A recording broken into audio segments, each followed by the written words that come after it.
Derrumbe del relato M, el derrumbe económico que se paga con el hambre de millones de personas. 5.8 ha caído la economía de mayo a mayo. Esto es una barbaridad, una locura impensada hasta por el propio gobierno, pese a todos los dislates cometidos. Pero además tenemos la deuda brutal, un 80% del Producto Bruto Interno, la fuga de capitales, las tarifas que van a seguir creciendo, los despidos, si ponemos la mirada en Bahía Blanca, en muchísimos sitios. Vamos a tener una cobertura del desastre económico al que nos arrastra el gobierno en ese tramo de nuestra columna. Pero además vamos a hablar del Fondo Monetario Internacional. ¿Cuánta gente pone la oficina del Fondo Monetario en la Argentina si en Grecia, como ya contó Alejandro Berkovich, eran 160? ¿Cuántos van a traer aquí? ¿A cuántos habrá que pagarles su buena vida para que le digan a la Argentina, al gobierno argentino, qué es lo que tienen que hacer? Pero además, el lío de Telefónica con el grupo Clarín y en el medio Macri. ¿Cuánto le va a costar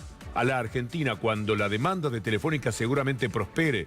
El arreglo espurio entre Macri y Mañeto cediéndole el negocio de Telecom más Cablevisión. Una vergüenza que le costará muy, pero muy caro a la República Argentina y que lo vamos a pagar todos. Entre todos vamos a pagar las ganancias esta vez del Grupo Clarín. Y además, Luciana, Iván, voy a compartir con todos ustedes unas imágenes de lo que ha hecho Milagro Sala en Jujuy que van a provocar el asombro. Les puedo asegurar que lo que verán es sencillamente asombroso. Y le vamos a poner como título: ¿dónde está el dinero de los bolsos que mostraban los miserables de la campaña contra Milagro Sala? Aquellos bolsos, aquel banco, ¿dónde está todo eso? Lo que verá es asombroso. Como suelen caerse las mentiras, el relato del gobierno se ha caído a pedazos. El número que daba Julia Estrada hace un rato sobre la economía, la caída, 5.8%, casi 6%, habla a las claras de la impericia, del fracaso, en el que ha caído un gobierno que no tiene la menor idea de cómo salir de este lugar espantoso al que ha llevado la gente. Porque esta placa es un número, menos 5,8, piénselo en términos del hambre que padecen millones y millones de personas, que en la República Argentina son las que verdaderamente están sobrellevando esta situación espantosa. Todo lo que podemos hablar de economía es un desastre. Mire usted la deuda. La deuda de la Argentina ya es el 80% del Producto Bruto Interno. Es algo que no se puede sobrellevar. La alertan por la pesada carga de la deuda que ya llega al 80% del Producto Bruto. ¿Cómo puede funcionar un país si de lo que es el país en toda su riqueza ya está debiendo el 80%? Pero además, ¿cómo puede funcionar un país si esa deuda es para fugársela ellos mismos, los que integran esa élite que no ha parado de robar en estos 2 años y medio? La salida de capitales ha subido un 117%, llegó a 16.676 millones de dólares. Es algo que impide ningún tipo de sueño en materia de trabajo. Pero además de esa fuga de capitales, siguen fugando las empresas que son las únicas que ganan. Las tarifas nuevamente serán aumentadas, lo dice con absoluto desparpajo ese fantástico mentiroso de apellido Iguacel, que hoy ocupa el lugar del Ministerio de Energía, nada menos. Este invierno, que son duras, obviamente, nos cuesta pagarlo y lo sabemos perfectamente. Verano obviamente tiene un descenso producto del verano. Para el invierno que viene esperamos que con esto de bajar los precios del gas... No va a haber aumento entonces en la próxima. Igual. No por consumo. Por consumo está claro que no. En septiembre voy a consumir menos que en julio. Por tarifa. Por tarifa. No va a haber aumento. Iguacel, tenemos título para mañana. El precio, a ver, el precio del gas en pesos va a subir más o menos. Estamos estimándolo, todavía no tenemos claro, pero no va a ser más del 25%, una cosa así. La tarifa, el precio del gas. La factura que llega a casa. Y bueno, lo que pasa es que eso es difícil de medirlo porque como depende del consumo cada uno, la gente va a decir, ¿me va a subir? No, no le va a subir. La tarifa no se va a ajustar en lo que resta del año. Con un ministro con estas características, con una pobreza hasta intelectual de este tipo, es muy difícil que uno pueda ser optimista cuando los números son lo que son. Mire el diario La Nación, para mostrarles a ustedes un dato irreprochable en cuanto a su procedencia. El gobierno afirma que el gas y la luz van a subir entre el 25 y el 30%. ¿Cómo es posible? ¿El 25 o el 30% más? Mire su propia factura.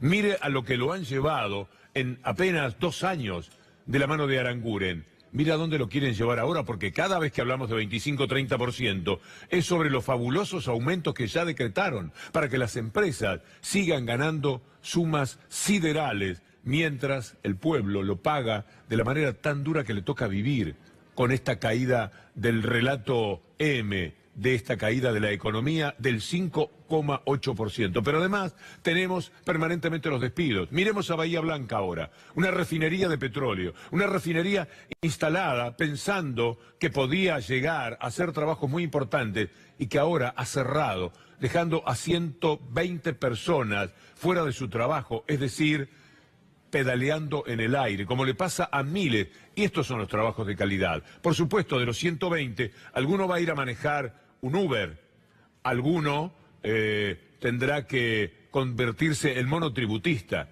y aparecerá Macri diciendo con absoluto desparpajo, seguimos creando trabajo. Lo que crean son monotributistas, personas que en la desesperación tienen que buscar alguna changa, tener algo para facturar o algo para ir por la asignación universal por hijos. Pero además, mire lo que son los comercios, por ejemplo, de Florida, para no ir demasiado lejos, para los que caminan por la ciudad de Buenos Aires, la peatonal Florida con récords de locales disponibles para alquilar. Pero esto no solamente en la calle Florida, toda la ciudad de Buenos Aires. Mire la siguiente parte. La cantidad de locales vacíos en Capital Federal aumentó un 122% respecto al primer semestre del 2017. Y recordemos que ya la caída era pavorosa. Y frente a este panorama, ¿qué hace el gobierno? Sigue prometiendo más de lo mismo porque no tiene salida, porque no tiene escapatoria de la trampa en la que fue cayendo en este intento de pasar la renta de los que menos tienen a los que más tienen. Y esto le ha dado un resultado pavoroso para la gente. Mire lo que dice Marcos Peña, conversando con Morales Solá anoche en TN sobre la continuidad del plan del Fondo Monetario Internacional. Lo importante es entender que al fondo recurrimos como una herramienta para ayudarnos en situaciones que hemos generado nosotros y que tenemos que resolver nosotros. Centralmente la cuestión de gastar más de lo que tenemos como país, ¿no? Es el déficit fiscal que recibimos en el 2015 y que hemos ido trabajando de la reducción para llegar. Ya se lo escucha a Marcos Peña como quien oye llover. Es prácticamente lo mismo, un cúmulo de palabras que nunca ya pueden decir nada porque no hay nada para decir. Salvo que están de rodillas frente al Fondo Monetario Internacional, que ahora abre sus oficinas como si fuera un supermercado, como si fuera un negocio de perfumes. Tienen su sucursal también en la Argentina. ¿Cuánto le va a costar a la Argentina que abran la oficina que habían cerrado en el 2012 porque aquí no tenían nada que hacer? Muchísimo, porque la Argentina tendrá que hacerse cargo, como los griegos. ¿Sabe cuántos fueron del Fondo Monetario Internacional? ¿Cuántos están trabajando del Fondo Monetario Internacional en Grecia? A Alejandro Berkovich, que hizo un memorable programa sobre el neoliberalismo en Grecia. Le dieron la respuesta y es esta.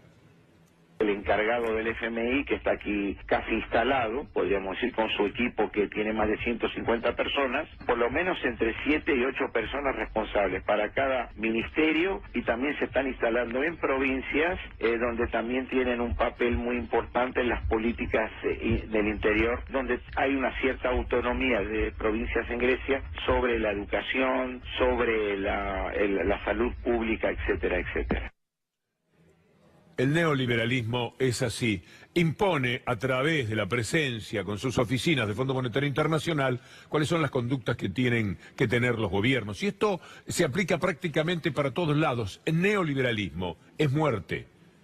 El neoliberalismo mata siempre, a veces de una manera directa, como ha ocurrido ya, lamentablemente, en la Argentina. Mire lo que sucede con el campo. Todo el mundo, cuando hablamos del campo, piensa que se la están llevando toda por el tema de las retenciones. Algunos, aquellos que tienen enormes cantidades de campo, aquellos que concentran. El verdadero trabajador del campo, el que tiene 50, 60, 70 hectáreas, lo está pasando otra vez muy mal, porque el neoliberalismo lo hace pasar muy mal. Yo me acuerdo perfectamente de Humberto Volando, de la Federación Agraria, año 1991-1992, la lucha abrazo partido de aquel hombre excepcional. Bueno, ahora el dirigente Omar Príncipe tiene que recorrer un camino igual, diciéndole al gobierno neoliberal de Macri que el campo, el verdadero campo, el del laburante del campo, no lo está pasando nada bien. Esta distorsión de precio, uno de los responsables principales es justamente el Estado. Digo, el Estado tiene que ser el que ponga equilibrio en las cadenas de alimentos, en todas las cadenas de la economía regionales. Está clarísimo que la renta de todas estas cadenas quedan en muy pocas manos, en grupos concentrados, en muy pocas manos, que terminan perjudicando primero a los agricultores, digo que estamos trabajando a quebranto, y en segundo término a los consumidores, todos los consumidores con alimentos cada vez más caros. Si no hay un Estado que ponga equilibrio, un Estado presente, pasan esta situación de gran desconcentración, que además de la distorsión de precios, lleva la concentración y desaparición de los pequeños agricultores. Esta era la conversación de Príncipe con Julián Guarino esta tarde en C5N, es decir, esta queja es de estas horas y tiene la correspondiente marcha. Pero mire cómo son las cosas, qué casualidad. En Francia está pasando exactamente lo mismo y se da un caso muy curioso. El Tour de Francia, el Tour de ciclismo de Francia es un hecho fundamental de la identidad y de la vida de los franceses, pues los agricultores salieron a la ruta por donde tenía que pasar el Tour de Francia y fueron reprimidos con gases lacrimógenos que hicieron detener la carrera. Parar el Tour de France por una manifestación en las rutas de Francia porque los agricultores, con el neoliberalismo de Macron, tampoco lo están pasando bien. Y ahí tiene a los grandes ciclistas de Europa y del mundo tratando de quitarse el gas lacrimógeno de los ojos, porque lo tuvieron que padecer, porque el neoliberalismo es así. Y el neoliberalismo termina matando, siempre, y lo tiene que hacer a veces convocando a las Fuerzas Armadas. Lo hacen los gobiernos, lo hacen algunos sectores sociales, y trajeron lamentablemente dictaduras en nuestra América Latina. Ahora, más de aquello, es lo que quiere Mauricio Macri, ya felicitado por el hijo de Bussi, por la extraordinaria idea de sacar las Fuerzas Armadas a la calle, poco a poco, ganando terreno.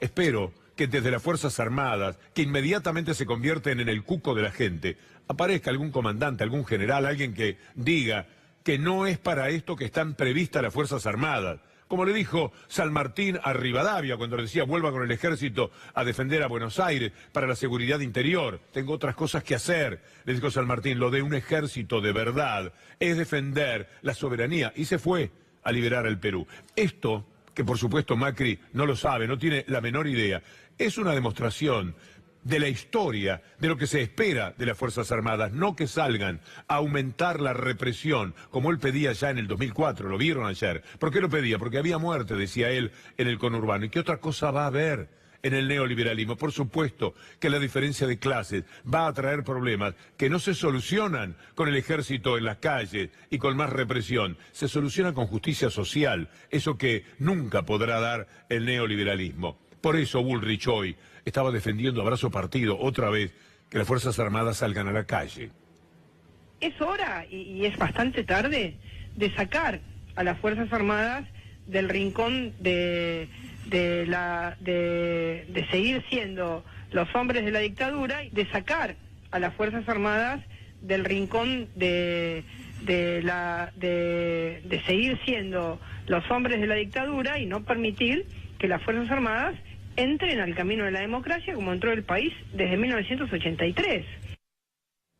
Bullrich lo decía en la radio oficial Mitre, la misma a la que Juan Carlos Pugliese acusaba de golpista cuando los carapintadas se habían hecho cargo de la desazón de los argentinos. Sí, allí mismo están pugnando para que vuelvan efectivamente las Fuerzas Armadas a las calles, porque lo verán seguramente con gran beneplácito.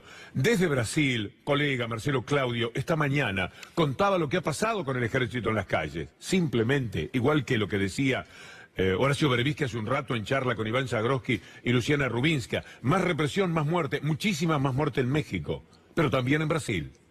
Después de 5 meses de intervención militar en el estado de Río de Janeiro, todos los números de violencia dispararon para arriba. Por ejemplo, el número de ocurrencias violentas con más de 3 muertos aumentó un 138%. El número de homicidios en este mismo periodo, con relación al año pasado, aumentó un 18%. El número de muertos por intervención policial también tuvo un aumento del 17%, y el número de tiroteos registrados en estos meses aumentó un 36%. Todo da a suponer que, si bien la intervención militar va a durar hasta fin de año, lentamente los militares ya han señalado que se van a retirar, porque esto realmente fue un maquillaje, no sirvió para nada. Represión, muerte y cárcel. Esa es la fórmula que le funciona al neoliberalismo. Es la única manera de evitar la protesta, el dolor de la gente manifestado en las calles. A esto es hacia donde se tiende en la Argentina. Y para esto es que se quiere preparar Mauricio Macri, gerente que actúa a nombre de las corporaciones, que son las que tienen que defender sus intereses, el dinero que fugan, la deuda que contraen, las tarifas que suben permanentemente para las ganancias de ese tipo de empresas, nunca para la ganancia del pueblo. Y cárcel para todo aquello que se les oponga y lo puedan condicionar, como ha ocurrido con Milagro Sala. En instantes le voy a mostrar algo que seguramente lo va a asombrar, porque nunca lo ha visto. Lo hicimos en el Destape hace algunos meses, pero por televisión, esto que verá en instantes no lo ha visto nunca. Y me parece que será muy, pero muy importante ese aprendizaje que significa conocer la verdad. Pero antes veamos a Milagro Sala, de la que estamos hablando, porque hoy Milagro afrontó el juicio famoso de aquellos bolsos que TN mostraba por televisión, como que allí se estaba robando dinero del banco. Aparece Milagro Sala en defensa de Telam, siempre con el corazón abierto a los que padecen, como ella, algunos problemas, aunque el de ella es más grave porque está padeciendo la cárcel. O Milagro Sala, aquí mismo, diciéndole a las juezas lo que corresponde decirle a juezas que son absolutamente improcedentes para este juicio.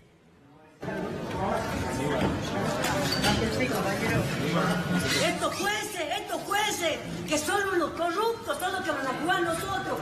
Estos jueces que saben que no han rendido nada, son unos flojos de papeles, ¿Por qué Gerardo Morales no tiene los suficientes huevos y viene él, me baja los martillos? Que venga Gerardo Morales a bajarme los martillos. ¿Qué mandan las inferiores de él a bajarme el martillo? A esos que no han pasado un examen. Tiene razón. ¿Para qué Gerardo Morales se escuda en las juezas que pone, como aquello de la ampliación del Tribunal Superior de Justicia, ¿se acuerda? Que lo votaron diputados de él, y esos mismos diputados pasaron el Tribunal Superior de Justicia de 5 a 9, como bien lo decía hoy nuestra colega Alejandra Dandán. Anoche, en el gran programa de Gustavo Silvestre, estuvo la abogada Elizabeth Gómez Alcorta, hablando de quiénes son las juezas que, como pilotón de fusilamiento, se van a colocar delante de Milagro Sala. Lo hicieron en el día de hoy. Es la causa conocida como Pies Villeros. Todos recordarán que fue el momento en que se pasaron los videos con personas recibiendo dinero en un Banco Nación. Son 30 los imputados, va a durar 3 meses, son más de 20 audiencias. Hay 2 hechos, digamos, que son, o 3 hechos que son sumamente graves. Primero, a la defensa de Milagro no nos aceptaron el 75% de los testigos, nos rechazaron toda la prueba documental. Quiere decir que vamos a ir a un juicio sin prueba. Lo segundo, se conoció el jueves que la jueza que está interviniendo, que es una jueza subrogante, es decir, una jueza que no es es una jueza correccional, que la colocaron como presidenta del tribunal, reprobó los 2 exámenes que rindió, uno para ocupar ese cargo. Reprobó que el resultado que lo calificó, que es de la Universidad Nacional de Tucumán, dijo barbaridades, más o menos que es una burra. Esa jueza fue la que eligió Morales y el Superior Tribunal con 2 exdiputados radicales para colocar ahí. El tercero se conoció el sábado en un periódico local de Jujuy, que para rechazar la prueba y para rechazar todas las nulidades de todas las defensas, lo que hicieron las 3 juezas, porque es un tribunal de 3 juezas, copiaron y pegaron otras resoluciones de Boric en el caso Acro, así, directamente, sin cita, es decir, hicieron plagio. Van a empezar el juicio porque la necesitan condenada. Milagro hoy tiene 919 días de prisión preventiva. ¿Sí? Preventiva, no tienen una condena firme, no tienen una condena cumplimiento efectivo. Eso es lo que necesita Morales antes de enero. Esto es lo que hoy empezó a debatirse en Jujuy, un juicio que va a durar aproximadamente 3 meses y del que nos vamos a ocupar en muchísimas ocasiones. Usted dirá, ¿qué juicio es? Pero es cuando le tiraron huevos a Gerardo Morales, es cuando discutió porque había un robo del que había sido víctima de determinada ropa. No, esta vez es porque quien pone presa a la gente en la Argentina, en principio, antes que la injusticia feroz que se tiene hoy día, es el Grupo Clarín. Fue Clarín el que mostró en sus programas de televisión aquello de los bolsos de Milagros Sala, que ahora le vamos a decir enseguida dónde están, pero veamos un poco de aquellos programas. Son las 14:46, es el 3 de diciembre del 2015. Es la sucursal del Banco Nación de San Salvador de Jujuy.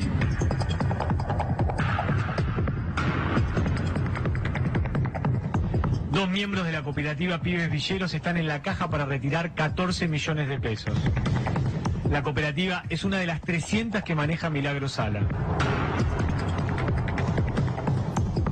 Los integrantes de la Tupac Amaru completan la solicitud para el retiro del dinero. Son 14 millones de pesos. Esta era una parte del relato.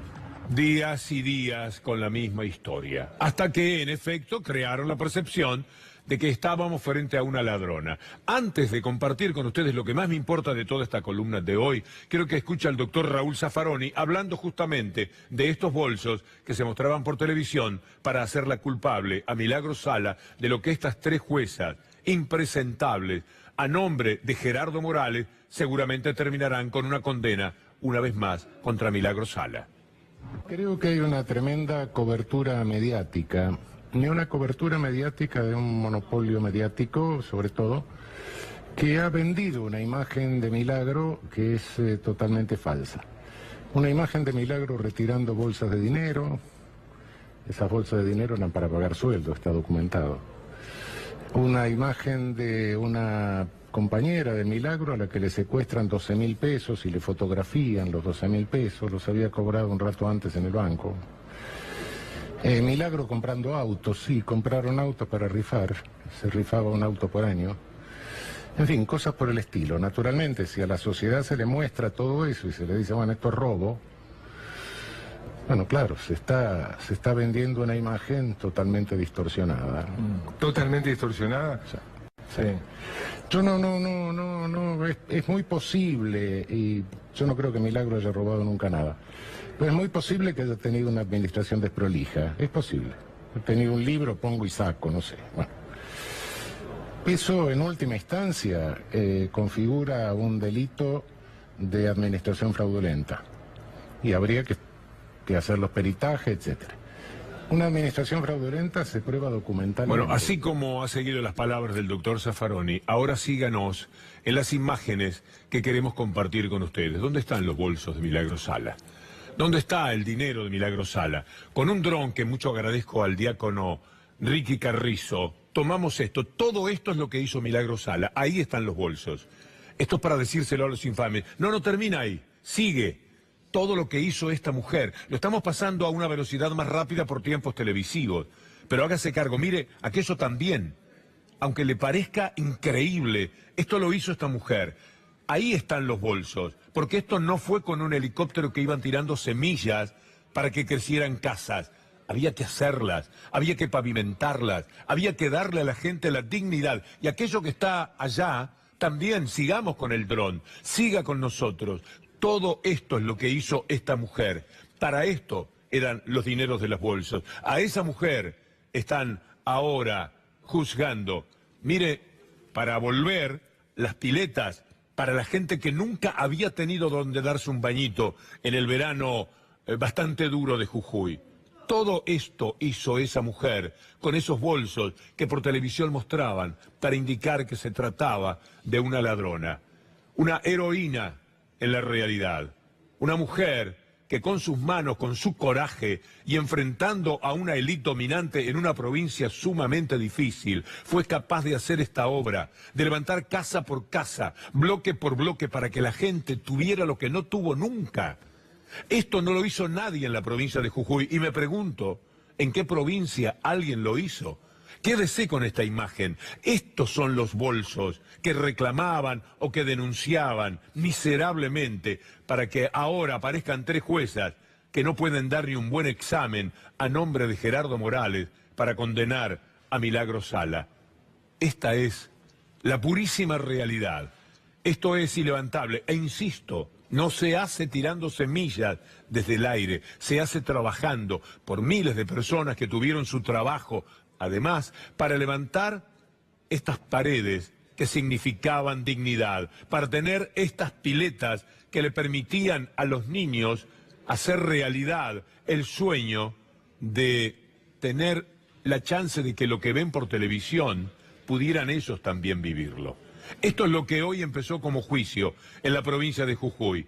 Estas imágenes a mí me importa muchísimo compartir con ustedes. Agradezco, esto fue un programa que hicimos con los amigos del Destape. Este es un dron que nos prestó el diácono Ricardo Carrizo para que pudiéramos tomar estas imágenes que posiblemente usted nunca había visto y que son abrumadoras en el argumento que queremos compartir con ustedes, de que aquí está la historia real de Milagros Sala y no en lo que contaban en los canales miserables de televisión que querían estigmatizarla a ella como parte del plan de convertir a la democracia en algo a su servicio, en algo que trajera un gobierno neoliberal que hoy día no da otra cosa que disgustos. Y para hablar del gobierno neoliberal hay que decir que Milagros Sala, cualesquiera de nosotros, si las grandes empresas como Telefónica tienen para decirle al gobierno argentino, ojo, esta estafa a la que han llegado con Héctor Mañeto y con la gente de Clarín lo van a pagar muy caro.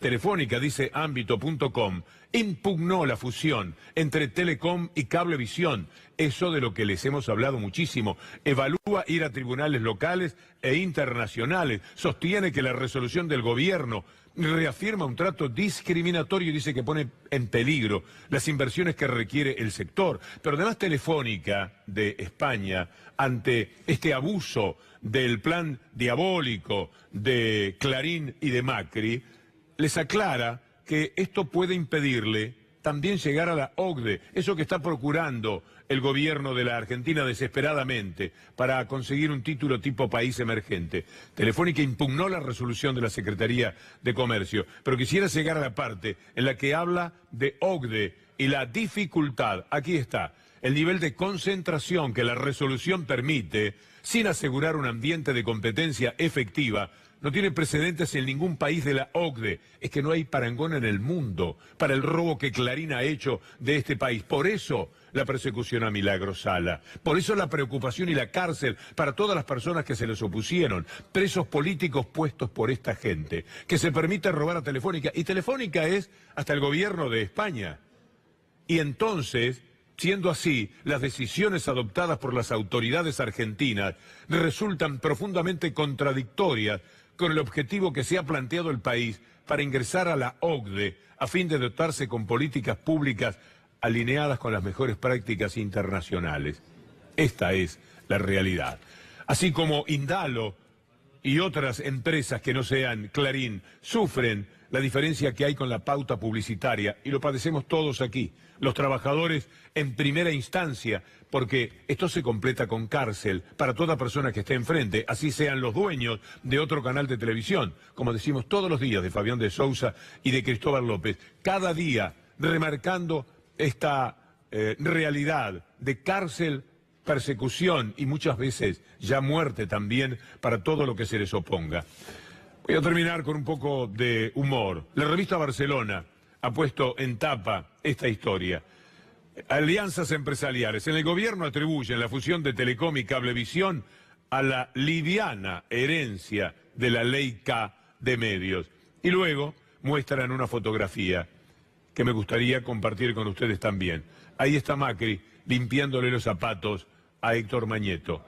Pero ¿cuánto cuesta este chiste que se permite Barcelona? ¿Cuánto le va a costar a la Argentina cuando lo que ahora se roba Mañeto de las manos generosas de Macri tengamos que pagarlo entre todos porque el juicio que va a hacer Telefónica es una fija? Es un juicio que no se puede perder porque efectivamente ha sido un avasallamiento de sus derechos el proceder de Macri con el Grupo Clarín. ¿Cuánto nos va a costar este chiste en un país que, como decimos habitualmente, ya ni justicia? La seguimos mañana si Dios quiere.